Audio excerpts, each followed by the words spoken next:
All right, welcome back to Two Brands, One Mama. Today I have Megan Mouton with Great Children's Boutique here with me. She's going to walk us through what it is really like to build a growing retail brand while raising two tiny humans, often with them in tow. From career burnout to God's timing, she found clarity, purpose, and resilience in the messy middle. Her story is raw, real, and full of hope for mamas making bold leaps. So, without further ado, welcome, Megan. I'm so glad you're here with me. Thank you for having me. I'm so excited to be here. Absolutely. So we're just gonna dive right in because it's just so good. Let's just like the leap from burnout to boutique. Most people would say like opening a boutique right after having a baby is crazy. But for you, Yeah. it felt kind of like the only option. So what pushed you to make that leap? Yeah, so actually I was working part-time doing hair, which was definitely my career job. Like I loved it. I had a wonderful clientele.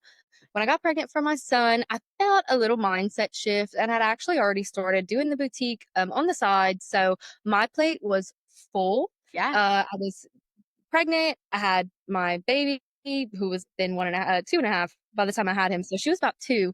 And yeah, my plate was like really, really full between the managing of like the hair business because that was also a mama run thing and Yeah. then the boutique. And so it kind of felt like the boutique could be doing better if I had more time for it. And so that's kind of when I decided to pivot a little bit. And I think being pregnant for my second baby, I just kind of realized like the working dynamic with moms is really hard. And Right. so I really wanted to find a way to be with them. But I knew that I still wanted to generate an income. And I also knew that I loved doing stuff like that. And so I didn't want to let that part of me go. Yeah. When I was pregnant for my son, I felt like a huge mindset shift. And so I just like ran with it and prayed about it and cried about it a lot. And basically decided that I think if I put all of my time into Gray, it could do so much more for my family still Absolutely. align with those, like, goals for us financially, for me to be with the kids, those types of things. Yeah, it was, like it was crazy, and even looking back, it feels a little crazy, but we did it, and, like, we're still here, and we're still making it, so And no you regrets. I would say you're would you agree? It does feel that way sometimes. It's like, Yeah. there's so much going on all the time, but yeah, I would say, like, we're rocking it. We just get up every day, and we do it all over again. Right, right. So you kind of answered this, but I want to dive in a little more like why then though? And like why not wait till things were a little more stable? Maybe even like Yeah. after he was here? Like just kind Yeah. of what So was your what was your kind of what was going on mentally, emotionally, that kind of thing to like truly lead you there? so mentally, I felt like I really didn't know what it was going to look like. And so I knew that I had to quit doing hair because I knew that I needed to put more time into the boutique. And so when I had him, my only intention was to be home and work from home. And I was just going to grow my business as much as I could from within the walls of my home. And I had not even been on maternity leave for 4-ish weeks. Jane from Plain Jane, which is Yeah. where Greg is, we actually rent a small space within her business, reached out and she was like, "Hey, I had an opening come up for a room and like I think you'd be perfect." And I was just thinking to myself, wow, I surrendered everything. Like I was like, it is what it is. We're gonna make it work. If that takes sacrifices from us on the back end or whatever that looks like. And when the opportunity came up, I was like, this is it. Like I have to take this. There's just no two ways about it. Yeah. And so, yeah, That's it kind of just happened. yeah, Yeah, I like it fell in really your just lap. happened. Yes, it really Absolutely. did. So, okay, you talked about the store. Let's take us into the store with you. You got a baby in a sling, like you're wearing them. You got a toddler running around. Like, how did you do it? Like you talked about sacrifice and stuff, but like how did you do the store and then online too? Yeah, it's a lot, and it's still a lot, and actually, like, the amount of times that we have just been absolute chaos in there, people would not believe that we actually get anything done, but it was definitely, a lot of self-doubt at first. I was like, "How am I gonna do this?" Like, physically. How am I gonna get both of my kids in the store every Yeah. day? Because I knew they would be with me, and my husband actually works away, so I solo parent, like, 75% of the time.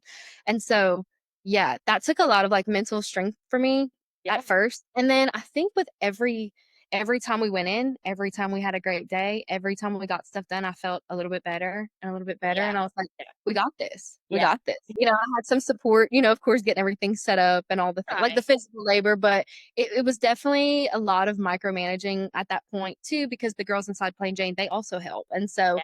it really was the best fit for the Right. season. It still is because I can't physically be there, and so it's really just a blessing that, like, they handle a lot of the day-to-day things, and I get to do a lot on the back end, so Yeah, I going into actually though. remember I read something online. It was like 3 things because I can't ever just buy one thing. But Of I course. ordered like 3 things and I was in Lafayette for that weekend and I was like, I'm just gonna ride over there and get it, which it's in Crowley, not in Lafayette. But Yes. when rode over there and I walked in and I walked back out and my mom was like, well, let me see what you got. And I opened something. I was like, wait, this isn't it. And so luckily we hadn't left Oh, yet. So I walked back in. I said, "Hey, girl." It was one of the workers for playing. I was yeah. like, "This ain't it." I was like, "I'll pull up my order, but like this isn't what I ordered." It was some like it was a little girl outfit, and of course I had Oh, yeah, yeah. all boy things. And she was like, and I was like, "I don't know. Call Megan." And she dug through. She's like, "This is a brand new item. That's why it wasn't, whatever, whatever." So Yeah, they're able to call you. They figured it out, and yeah. then like your And business is still running. While yes. Yes. I get you to do it kind of from here, and there was tons of growing pains. Yeah, There's still growing pains because it is hard. It's a difficult dynamic, you know, and a lot of people maybe don't understand that dynamic also, like, that I'm not there. And yeah, so, yeah, it's a lot of phone tag, a lot of things, but everyone's always so great about it, and it's all hands on deck all the time. So yeah, everyone's always like helping out, and the girls kind of get to know Gray, and they get to know like, okay, she's working from home today, she's gonna bring it tomorrow, like that sort of thing. So, yeah, but there are kinks; they happen all the time, and that's yeah. a business in general. So, is there any like standout memories from bringing your kids to work? Funny, hard, beautiful, like maybe just give one or two because you mentioned like every day that you would bring them, it would get Like, better. It would be better. there have been days, and listen, like, if the walls could talk, because we really try to go when the store's closed, because that was just a lot easier. And when Weston was very little, my youngest, when he was a baby, it wasn't so bad. Like, he could sit in a little Right. stroller. Like, I would park him somewhere. I'd lay him somewhere. He was fine. And Charlotte, my older, she's like a really great, well-behaved kid. And so she would play and all the things. It was fine. And then when Weston started getting mobile, it was a different story, and it still is right now a very different story than when he was a baby. And one time I was in there by myself and I had like decided to do some handiwork because I needed some shelves hung, and there was a shelf propped up against the wall, and Weston knocked it on his head. It hit his head. He's like laid out on the floor screaming. Charlotte's like crying. And I'm like, I have to finish. Like, I have nails in the wall.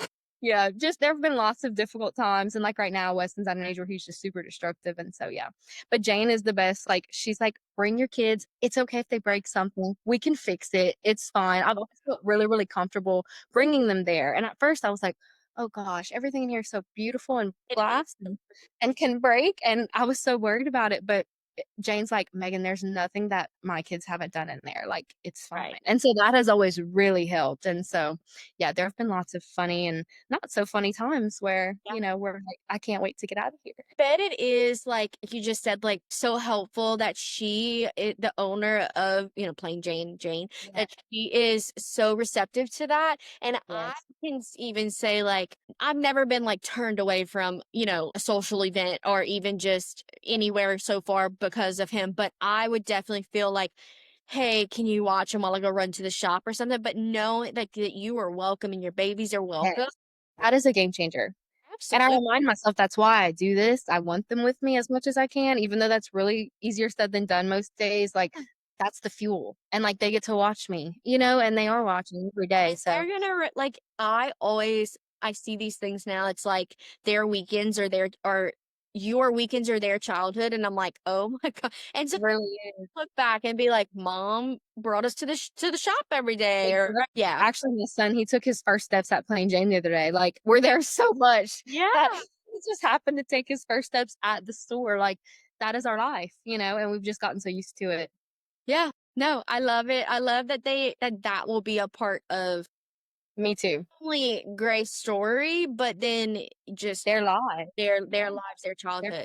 So your story is so rooted in like trusting the process even when it felt so crazy and wild. So what helped you stay grounded? I think for me, I always say I'm just along for the ride with Gray. And if you know me, that's actually not me at all. I actually really like to know what's next. And I really struggle with that. Like that is something that truly has taken a lot of patience with myself, even just to say like, you just need to ride it out. Like you just need to see what comes of it. You just need to see what's next. And that's really easier said than done with anything, but especially in business because you're like, okay, planning, I'm trying to plan for this, and like you Yeah. can't plan everything. And so I think just like seeing it work out time and time again, and like I felt like, oh my gosh, how am I going to physically bring both of my kids in the store? And then I did it. And then how am I physically going to do this? Or mentally, how am I going to get past this hurdle? And it works itself out. And so I think that over time, just seeing how everything, it's literally the butterfly effect. Like if I would have never done this, this would have never happened. And so yeah, it just, I feel like every time that I worry about something, it really does play out. And so after a while, you're just like, I'm along for the ride. Yeah, no, I think we definitely underestimate ourselves.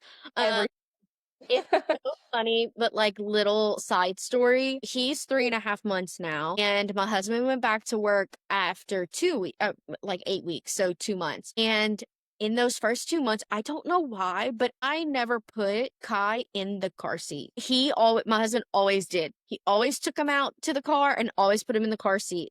So then a friend asked me while he was still at home, she was like, let's just go take him and let's go eat somewhere. And I'm like, I have to bring William with me. And he's like, she was like, why? And I was like, don't know how to put him in the car seat. And she's like, you don't know how to put your baby in the car seat. And I was like, no, I'm sure I can figure it out, but like, I just haven't.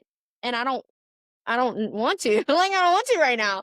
And scared. Yeah. the first week he went back and I was like, I can't just stay home. Like, I need to put him in the car seat. It's just as simple of just getting over that mental block of like, just put him in the car seat. Like, it's fine. And so now, The same thing, it translates into everything. yes, yes. And so once I like got through that little mental block, like, I'm like, I can do anything. Oh, grocery Yes. store, let's go. Yeah. I agree. So Yeah. definitely relate to that for sure. How has your faith played into the decisions that you've had to make? You kind of touched on a lot of that stuff. Yeah, I mean, I just feel like well, first of all, if anyone who's never been in Plain Jane, like it's a very religious store. She has tons of beautiful religious items and gifts. I think it was just a pull in a sense of like maybe this is where I need to be.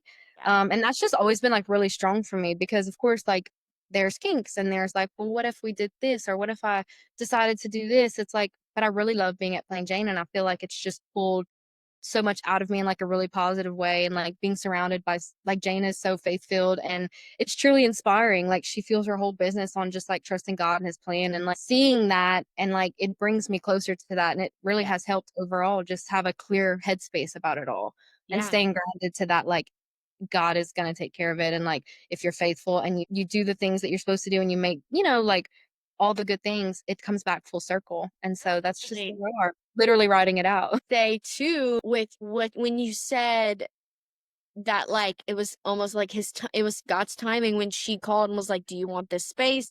You were kind of figuring out what moving, going into this full time would be. I mean, that right there is just God's timing if we've ever seen an example Plain of. as day, yes. Yeah, absolutely. Now, do you feel like if she would have called even, let's say, 6 months prior, do you feel like it was still would have been as such a calling? So I honestly think I would have thought about it so much more because I would have been like, well, I'm still working and like I'm Yeah. pregnant, like it was just so much. And like I had not come to grips with anything at that point. Like I didn't know what I was going to do. I didn't know if I was going to stay doing hair. I wanted to be home, but could I be home? What did that look like? I mean, the clarity had finally come to me like once I had had my baby. And so, no, I probably would have thought about it so much more and it just would have been so different. I mean, for sure. No, in my first episode, I even say if God would have, because we we were trying and had a lot going on the first 3 years of our marriage, and coming from Iota, small town, you just know you get married, and you have babies. and I Mhm. was married and still didn't have babies. 3 Yeah, well, it was really 4 years in. And so but knowing what I know now, I would have not been who I needed to be prior, like, yeah, before now, and so I'm like, God's timing was crazy correct, like, yeah, it really all and it's so easy to see hindsight, and actually, you probably don't even know this, but we struggled to get pregnant, I have, like, a very severe case of endometriosis, so I had a hard time getting pregnant for both of my kids, and so even down to, like, that and the timing of that, like, if I wouldn't have had kids when I had kids, would I have ever done great? I never had, like, this natural pull to a children's boutique, it was my kids who brought that in, into my life, and so, yeah, I mean, if it would have been any other month or any other year, we would have all looked so different. it I mean, was. even down Gray is named after my daughter, her middle name is Gray, and so even down to that, it's like, if anything would have been different, Yeah, everything would look crazy different, and so it's just it fills your cup in knowing that, like, this is exactly how it was supposed to be. exactly, and you don't see it when you're in the thick of it, you No, don't, never. like, I was so doubtful, I was like, you always make things so hard in my life, why?" And then it was just so easy, like, got pregnant Hindsight. I got like, pregnancy was easy, birth was easy. This first part of I mean, postpartum, You got it's your taste. like, it's easier now than what I know it would have been then. Like, past me would have never survived this. So, it's I'm like I said, like, if she would have even called 6 months earlier, Gray may It'd not. be so different. Yeah, for sure. Okay, let's see. So, you're not just running a business. You're raising little tiny humans while building an actual brand. How do you carry both in day-to-day life? That is probably well, it's a loaded question because I think It we all crave we all crave a sense of balance, and so I think the really hard part is that the entrepreneur mindset, like, never really turns off, and so, you find yourself, like, really tired, really burnt out, and, like, your kids still need you, and so that is honestly the hardest part and something that I personally struggle with every day, like, we do not have it together. Nobody does, but, and like I said, I solo parent, like, probably 75% of the Yeah. time, and so, like, it doesn't go away, there's no relief, there's no clocking out, and so yeah, it is really hard, and sometimes I have to take a step back and say, "Okay, like, take the weekend, don't touch anything gray," and I've had to do that often, just to kinda take myself back and, like, remember that my kids still need so much of me, and, like, this is a temporary season, and they won't always need that much of me, and so growing the brand, but also not losing sight of why I'm doing it to begin with, it's definitely the hardest part, and it's something I think about every single day, and I have to make a conscious effort. So, what mindset shifts have you adopted to switch from mom mode to owner mode? And or do you switch? I try to switch, and so I feel like the biggest thing for me was getting used to the chaos, and that definitely came with, like, baby number 2. I just feel like getting used to working in chaos is a huge adjustment for someone who's very, like, type A, like, I like everything to run a certain way, and, like, I've had to let go of a lot of Yeah. expectations for myself, for my business, even for my kids. I can't have high expectations for them just because I have a lot to do that day, Yeah. and so that has been something that I've had to really adapt to because it's easy to be business all the time, but that doesn't work with kids, and so, yeah, definitely learning to thrive in the chaos is probably, like, top tier, the thing that I've had to teach myself, like, it's okay. Yeah. It's fine. Everyone's gonna survive. Yeah. So, that's definitely the biggest thing. One order doesn't get out by Yes, everyone's gonna be fine. it can by 9 a.m. Like you're Yep. gonna There's always a new day, and sometimes it's worth just going to sleep and, putting that all away and working on it. cuddling with the babies, watching a movie, say some prayers, let's go to bed. Yeah. Yeah, absolutely. Gray's grown with your babies, right? Like from the beginning. So what does the next chapter look like and how are you going to prepare for that?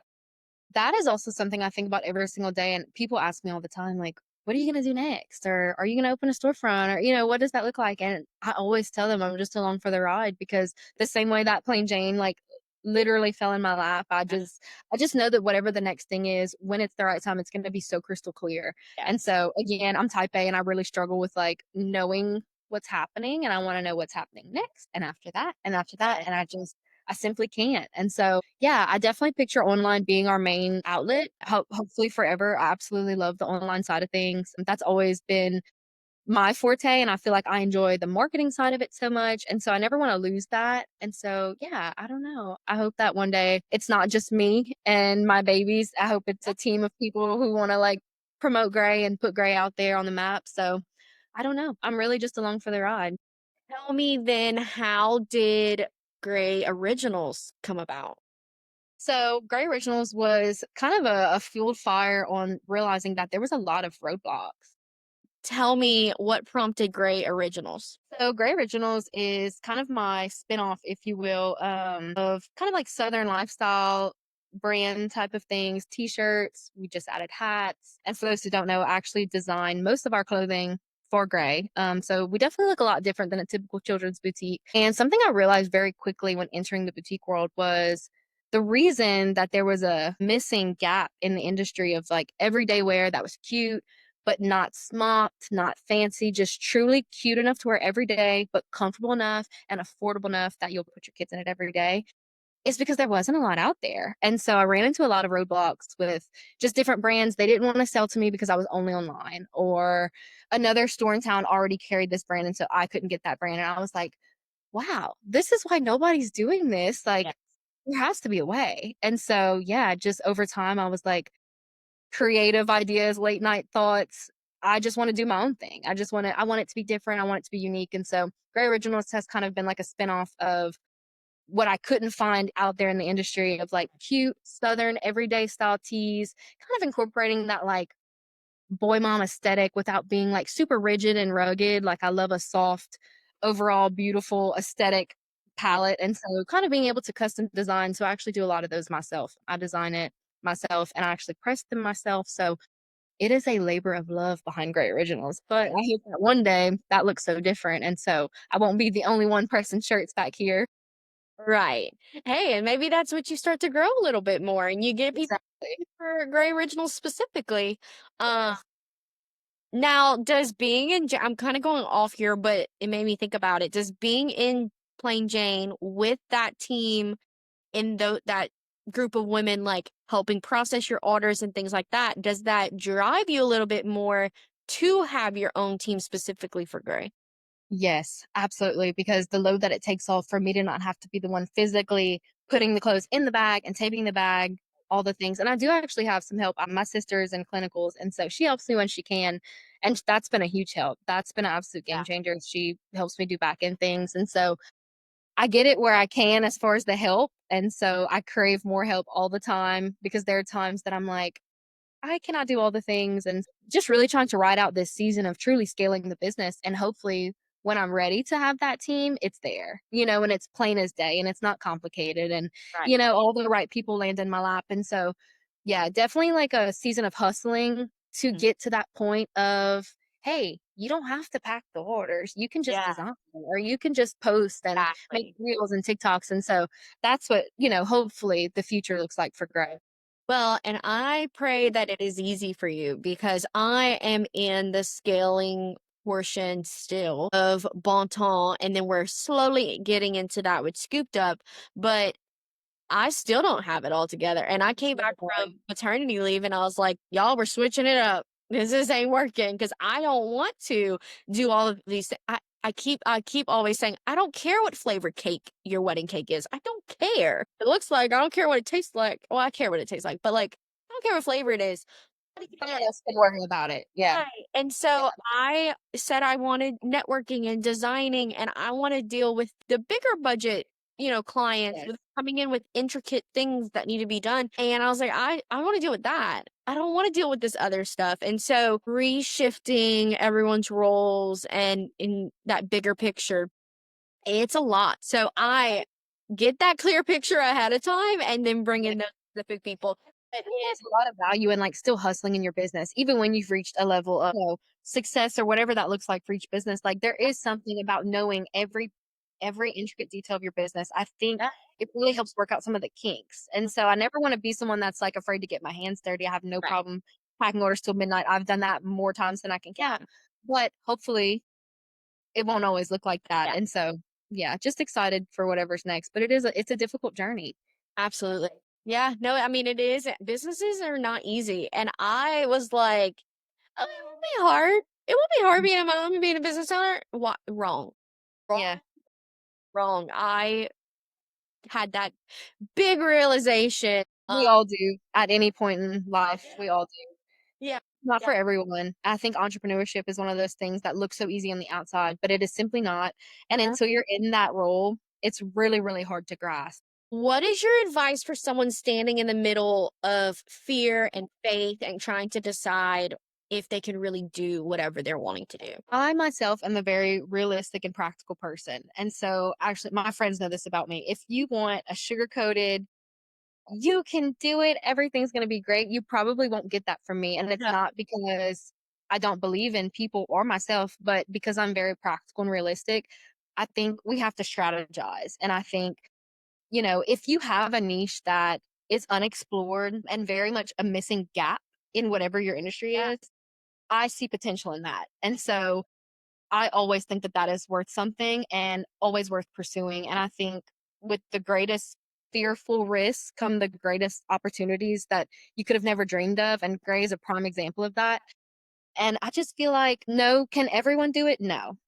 Should everyone do it? No. But the people who truly have that fire and they know that about themselves and they believe that about themselves, there's room for everyone there. Yeah. So I would pursue someone who really wants it and who would really work for it and actually do the soul work themselves. I'd say go for it. Always. Always bet on yourself and your business. I'll bet on Gray every time because time and time again, I've been proven wrong and my fears and doubts have been proven wrong. So I say keep going. Absolutely. No, I love that. I love that. So I want to invite you to share where people can follow you, shop with you, or connect with you and Gray.